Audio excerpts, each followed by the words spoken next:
तो क्या आप अपनी याददाश्त को हैक करने के लिए तैयार हैं? आज हम इसके पीछे की साइंस को जानेंगे, यानी स्पेस्ड रेपिटेशन को। ये एक ऐसी जबरदस्त टेक्निक है जो सीखने के पूरे तरीके को बदल सकती है। अच्छा, कभी ऐसा लगा है कि अपना दिमाग एक तरह से छलनी की तरह है? आप जितनी भी मालूमात उसमें डालते हैं वो बस दूसरी तरफ से निकल जाती है। बहुत फ्रस्ट्रेटिंग है ना? ये कहानी तो तकरीबन सबकी है। इम्तिहान से एक रात पहले 10 घंटे रट्टा मारा, टेस्ट पास भी कर लिया, और फिर 2 दिन बाद सब कुछ साफ। ऐसा लगता है जैसे वो सारी मेहनत हवा में उड़ गई।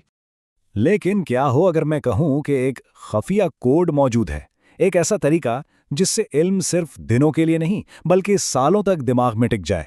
ये कोई मजाक नहीं, ये वो खुफिया हथियार है जो मेडिकल के तुलबा और जो लोग कई ज़बानें सीखते हैं वो इस्तेमाल करते हैं। तो इस कोड को समझने से पहले हमें मसले की जड़ तक जाना होगा। आखिर हमारा दिमाग इतनी जल्दी चीजें भूलता क्यों है? क्या वजह है इसके पीछे? चले थोड़ा माजी में चलते हैं।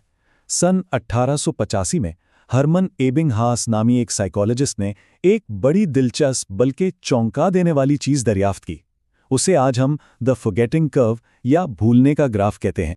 और ये ग्राफ हमें बताता है कि हमारी याददाश्त कितनी तेजी से कमजोर पड़ती है। जरा सोचें, अगर आपने कोई चीज दोहराई नहीं तो सिर्फ कुछ ही दिनों में आप 50 से 80% नई मालूमात भूल सकते हैं, और एक हफ्ते बाद शायद सिर्फ 25% ही याद रह जाए। ये वाकई हैरानकुन है। और यही वो वजह है कि रट्टा लगाना यानी क्रैमिंग बिल्कुल काम नहीं करता। असल में ये एक बहुत खतरनाक जाल है, झूठी खुद एतमादी का जाल। इस जाल का एक नाम है दी फ्लुएंसी इल्यूजन, यानी रवानी का धोखा। ये वो एहसास है जब हमें लगता है कि हमें कोई चीज बहुत अच्छी तरह आती है, लेकिन असल में हम उसे सिर्फ पहचान रहे होते हैं, याद नहीं कर रहे होते। जैसे आप अपने नोट्स बार बार पढ़ते हैं तो हर चीज जानी पहचानी लगती है, लेकिन ये पहचानना है, याद करना नहीं, और यही सबसे बड़ी गलती है। तो फर्क क्या है? देखिए, रिकॉग्निशन यानी सिर्फ पहचान लेना एक पैसिव अमल है। ये कमजोर याददाश्त बनाता है। लेकिन रिकॉल यानी मालूमात को अपने दिमाग से निकाल कर लाना एक एक्टिव अमल है। ये दिमाग के लिए एक वर्जिश है, एक तरह का ब्रेन जिम जो याददाश्त को वाकई मजबूत बनाता है। तो फिर इस याददाश्त को हैक कैसे किया जाए?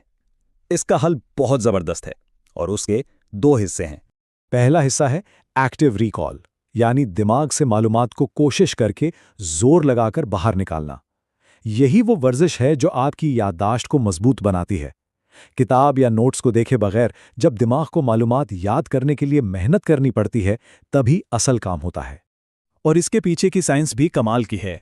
हर बार जब आप कोई चीज रिकॉल करते हैं तो आपके दिमाग के अंदर मौजूद आसाबी रास्ते, जिन्हें न्यूरल पाथवेज कहते हैं, और उनके कनेक्शंस यानी सिनेप्सेस और ज्यादा मजबूत होते जाते हैं। ये बिल्कुल ऐसा है जिससे आप किसी कच्चे रास्ते पर बार बार चलकर उसे पक्का कर देते हैं।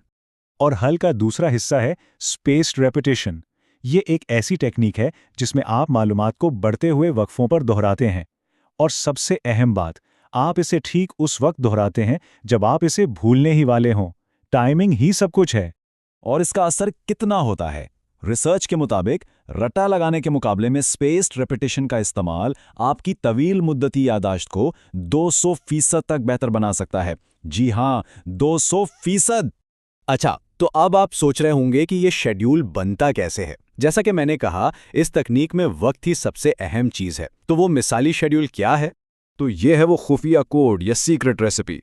आप पहले दिन कोई चीज सीखते हैं, फिर ठीक दूसरे दिन उसका पहला रिव्यू करते हैं, फिर चौथे दिन दूसरा, 8वें दिन तीसरा, और फिर 15वें दिन चौथा रिव्यू।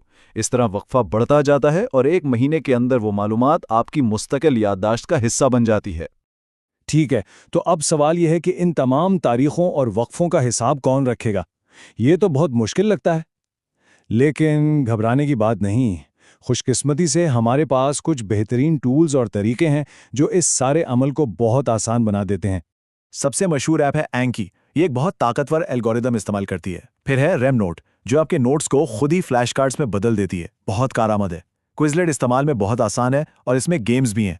और अगर आप टेक्नोलॉजी से दूर रहना चाहते हैं तो लाइटनेस सिस्टम भी है, जो कागज और कुछ डब्बों से काम करता है। अच्छा, इस सिस्टम को कामयाब बनाने के लिए 3 सुनहरी उसूल हैं। पहला, चीजों को सादा रखें। एक फ्लैश कार्ड पर सिर्फ एक सवाल और एक सीधा सा जवाब। लेकिन यहाँ एक बहुत अहम बात है। ये ध्यान रखें कि आप सिर्फ अलग थलग हकाइक ना याद कर रहे हों, बल्कि उन्हें बड़े मौजू के साथ जोड़कर समझें। दूसरा उसूल, कभी भी सिलसिला ना तोड़ें। रोज़ाना रिव्यू करना लाजमी है। इन ऐप्स के एल्गोरिदम छुट्टियां नहीं मनाते। अगर आपने कुछ दिन छोड़ दिए तो आपके सामने सैकड़ों कार्ड्स का एक पहाड़ खड़ा हो जाएगा, जो एक बहुत बड़ी परेशानी, जिसे बैकलॉग एंग्जाइटी कहते हैं, पैदा करता है। और तीसरा उसूल, अनोखी तस्वीरों का इस्तेमाल करें। मुश्किल चीज़ों को किसी मज़ाहिया या अजीबोगरीब तस्वीर से जोड़ दें। दिमाग उसे कभी नहीं भूलेगा। तो खलासा ये कि रातों को जागकर रट्टा लगाने को खैरबाद कह दें, पढ़ाई जल्दी शुरू करें, उसमें वक्फे दें और याददाश्त के पीछे की इस ज़बरदस्त साइंस को अपना काम करने दें। तो अब आखिरी सवाल ये है कि वो कौन सा इल्म है जिसे आप अपनी ज़िंदगी में हमेशा के लिए याद रखना चाहेंगे?